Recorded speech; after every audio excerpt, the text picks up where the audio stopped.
एक जगह जो काफ़ी डरावनी और बहुत पुरानी लग रही थी। वहाँ पे 2 बच्चे अपनी दादी के साथ आते हैं। वो देखते हैं वो जगह काफ़ी पुरानी और डरावनी है। वो थोड़े से सहम जाते हैं। उसके बाद वो लड़की पूछती है, हम यहाँ कैसे आ गए? ये जगह देखने में आपको अजीब नहीं लग रही है? हमें यहाँ से चलना चाहिए वरना कुछ भी हो सकता है। आपको डर नहीं लग रहा है इन जगहों से?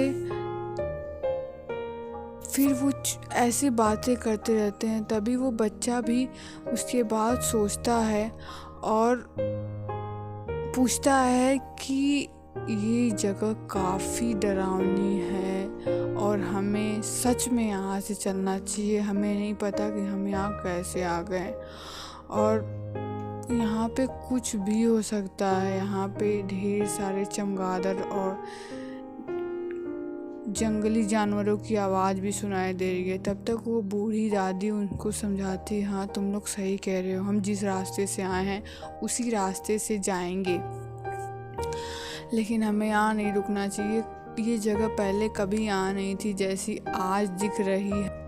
मुझे लगता है यहाँ सच में कोई पहले रहता होगा, तभी यहाँ घर है और पेड़ है और बहुत सारी चीज़ें दिखाई दे रही हैं, वरना ऐसा कुछ नहीं होता। लेकिन ये घर काफ़ी पुराना दिख रहा है तो मुझे नहीं लगता है कि यहाँ पे कोई होगा। तुम लोग क्या सोचते हो इस बारे में? देखो, हमें सच में यहाँ से निकलना चाहिए, लेकिन मैं काफ़ी सहम गई हूँ क्योंकि मैं तुम दोनों के साथ हूँ। चलो चलते हैं। फिर वो दोनों जाते हैं। तब तक अचानक से उनके पैर रुक जाते हैं। ऐसा लगता है कि वो चल नहीं पा रहे। तभी अचानक से वो औरत उनको पीछे से आके रोकती है, रुक जाओ तुम लोग वहीं। तब वो पीछे मुड़ के देखते हैं एक औरत जो कि नॉर्मल थी उनकी जैसी, और उनसे वो पूछती है, आप लोग यहाँ क्या कर रहे हैं और यहाँ क्यों आए हैं? आप लोग इस जगह से चले जाइए। ये देखने में जितनी डरावनी है उससे ज़्यादा खतरनाक भी। ये आपके लिए अच्छा साबित नहीं कि आप यहाँ रुकें और कुछ देर और रुकें। ये काफ़ी डरावनी जगह है, आपके लिए बिल्कुल सही नहीं, इसलिए मैं कह रही हूँ। तब तक वो अचानक से उड़ने लगती है और वो काफ़ी डर जाते हैं। उसके बाद उनको समझ में नहीं आता, वो औरत उनको डराती तो नहीं है लेकिन ऐसे आराम से कहती है कि आप लोग चले जाइए, ये काफ़ी पुरानी जगह, यहाँ आप लोग के साथ कुछ भी हो सकता है।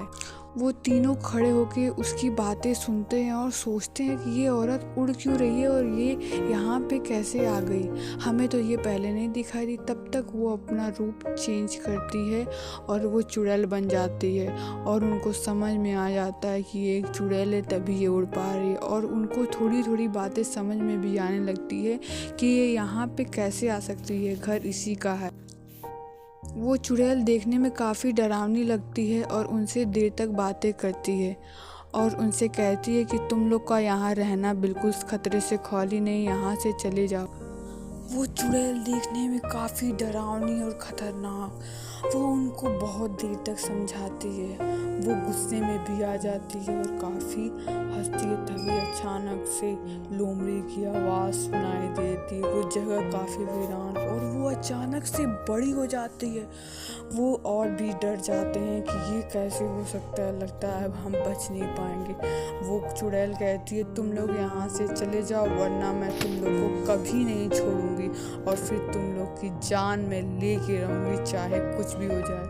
तभी वो गायब हो जाते हैं और अचानक से वो चुड़ैल का असर इतना ज़्यादा होता है कि वो दिखाई भी नहीं देते। वो उन्हें डराने की कोशिश करती, तभी वो उनका पैर ऐसा लगता है मानो चल ही नहीं पा रहा है। वो चलना चाह रहे हैं लेकिन चल नहीं पा रहे हैं। फिर वो चलने लगते हैं। धीरे धीरे वो अपने घर की ओर जाने की कोशिश करते हैं। वो चुड़ैल भी उनके पीछे आने की कोशिश करती है, फिर वो उनसे दूर चली जाती है। वो ऐसा लगता है कि फिर वो उसी जगह पे आ गए हैं। वो चुड़ैल का प्रकोप अभी भी उनके ऊपर रहता है। तब तक उनकी दादी माँ उसको समझाती हैं कि ये चुड़ैल का असर इस जगह से लगता है ख़त्म नहीं हुआ, इसीलिए हमको लग रहा है कि हम यहीं रह रहे हैं। हम जा रहे हैं लेकिन हम यहीं रह जा रहे हैं। तुम लोग सावधानी से मेरी बातों को ध्यान से सुनो और उसके हिसाब से काम करो, फिर देखते हैं कि यहाँ से कैसे निकलना है। उसकी दादी उनको बहुत देर तक समझाती है और उनको बताती भी है कि ये चुड़ैल लगता है बहुत ख़तरनाक और बहुत तेज़ शातिर दिमाग की है, बहुत ज़्यादा चालाक औरत लग रही है और हमें क्या करना चाहिए मुझे भी कुछ समझ में नहीं आ रहा है। ये कहीं हमें मार न डाले और इतनी चुड़ैल ये काफ़ी पुरानी है। मुझे शायद इस जगह के बारे में कुछ तो थोड़ा बहुत पता है जिससे मैं तुम लोग को बाद में बताऊँ। यहीं पे वहीं खड़े हो गए अपनी बातों को करते हैं। उसके बाद वो सोचते हैं कि यहाँ से ऐसा क्या किया जाए जिससे हम बाहर निकल सकते हैं। वो बूढ़ी दादी उनको बहुत देर तक समझाती है कि हमें इस रास्ते से नहीं आना चाहिए था, हमें दूसरा रास्ता अपना लेना चाहिए था, लेकिन मुझे समझ में नहीं आ रहा है कि अब हम यहाँ से कैसे निकलें। ये जगह काफ़ी डरावनी और पुरानी है। तब तक उसकी दादी उससे ये बात कहती हैं और उसकी दादी ये भी कहती हैं कि मुझे लगता है यहाँ पे वो औरत जो पहले हमें दिखी थी वो पहले यहाँ रहती थी और मुझको लग रहा है कि उसकी अचानक से मृत्यु होने की वजह से उसकी आत्मा आज भी यहाँ भटकती है और ये बात ऐसी है कि बहुत ख़तरनाक है। उसकी अचानक मृत्यु होने की वजह से वो और भी ज़्यादा ख़तरनाक हो चुकी है। इसलिए हमें यहाँ से किसी भी तरह से निकलना चाहिए, लेकिन मुझे समझ में नहीं आ रहा कि मैं कैसे निकलूँ। वहाँ का माहौल बिल्कुल बदलने लगता है, बिल्कुल अचानक आवाज़ें आने लगती हैं, कुछ समझ में नहीं आता।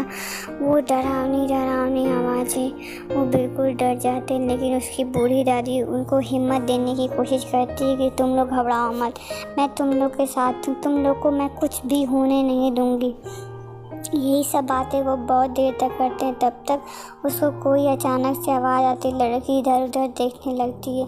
लड़की बहुत ज़्यादा डर जाती है, उसको समझ में नहीं आता है कि वो क्या बोले। वो वहाँ से जाना चाहती है, वो वहाँ से निकलना चाहती है, लेकिन वो निकल नहीं पाती। वो सोचती है कि हम लोग ऐसा क्या करें जिससे हम बाहर निकल सकते हैं। वो बूढ़ी दादी उसको हिम्मत देती है कि देखो बेटा डरो मत, हम लोग यहाँ से ज़रूर निकलेंगे, घबराने की कोशिश मत करो। तब तक वहाँ से वो चलते हैं और चलते चलते वो अब उनका असर चुड़ैल का कम हो जाता है और वहाँ से वो चले जाते हैं। फिर वो जगह बिल्कुल सुनसान, ऐसा लगता है मानो किसी ने किसी का गला रेत दिया। वो जगह बिल्कुल सुनसान, डरावनी और भूतों टाइप। वो घर लगता है उसमें कोई रहता है, लेकिन उसमें सच में कोई नहीं रहता। उसमें एक आत्मा और वो उस औरत की बूढ़ी आत्मा रहती है जो लोगों को सिर्फ और सिर्फ डराती है। वो घर देखने में सचमुच पूरा डरावना लगता है। आवाज़ें ऐसी आती हैं जैसे लगता है कि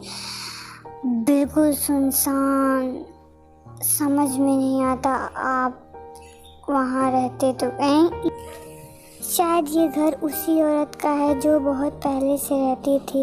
उसको उसके परिवार वाले अचानक से छोड़कर चले जाते हैं और वो यहाँ रहती है।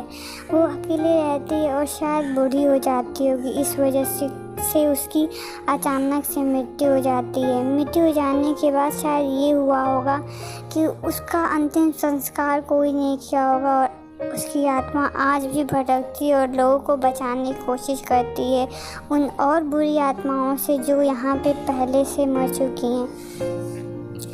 शायद ऐसा ही हुआ होगा, ऐसा क्योंकि ये जगह आप देख के बिल्कुल नहीं कह सकते कि नॉर्मल जगह पहुँच जाती है और उन बच्चों को उस काली रात के बारे में बताती है कि जिस रात हम वहाँ थे वो सच में काफ़ी डरावनी रात थी।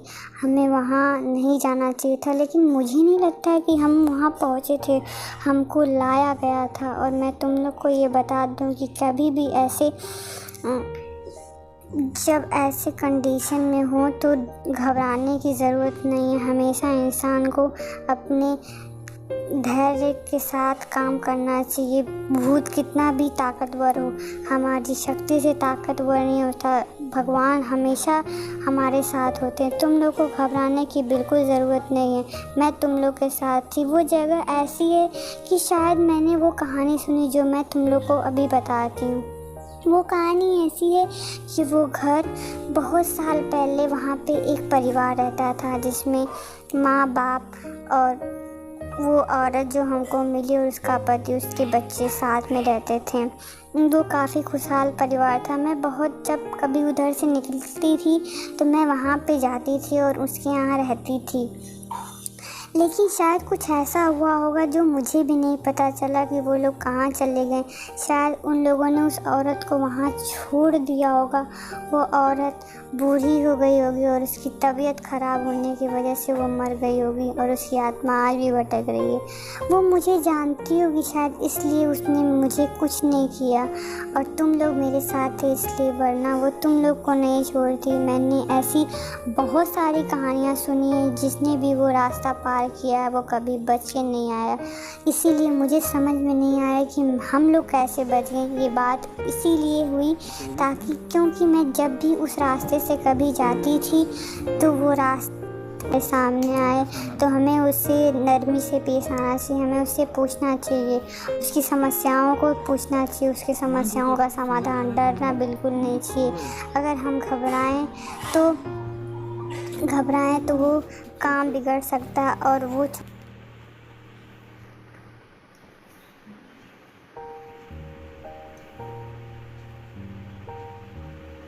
इसलिए मैं तुम लोग को बता रही हूँ। और तुम लोग अब जाके खेल खा सकते हो। उसके बाद फिर हम लोग अगली बात करेंगे। और उस रास्ते से कभी जाने की कोशिश मत करना।